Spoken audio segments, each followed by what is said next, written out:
guys, ngayon interview ko na sa embassy, July 25, 7:30 AM. Lapit na akong umalis. Bye-bye. Umalis kami sa bahay mga alas 5 ng umaga para makaiwas sa traffic, lalo na't maulan pa ngayong umaga. Honestly, kinakabahan ako pero excited din. Mamaya kukwento ko sa inyo kung ano ang mga naging tanong sa interview ko, guys.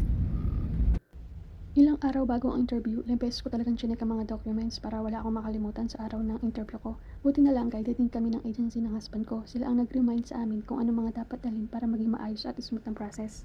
Inayos ko lahat ng original copies ng requirements, marriage certificate, birth certificate, NBA clearance, advisory on marriage, passport, DS-260 confirmation page, at BAC receiving copy.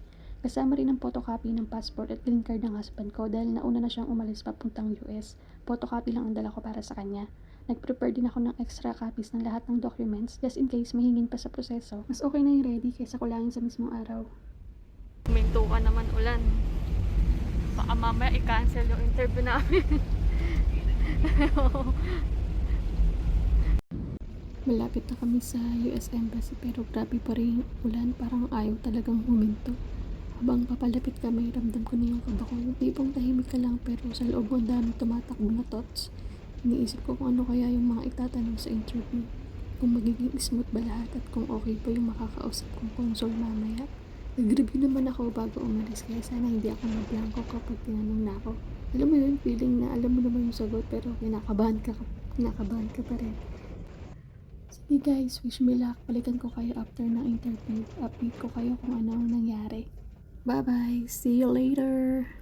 Okay guys, tapos na interview ko. Medyo matagal din ako nakapila sa labas kahit maulan. Pero bago mag 7 AM, nakapasok na ako sa loob ng embassy. Pagpasok, nag-pre-screening muna ako. Chinek nila yung documents ko kung kumpleto at tama. Sa window 51 ako napunta at may ilang basic question din tungkol sa personal details ko. After nun, naghintay ako sa waiting area hanggang tawag yung name ko para sa consul interview. Finally, tinawag na yung name ko at pumunta ako sa consul window 62. 3 question lang tinanong sa akin.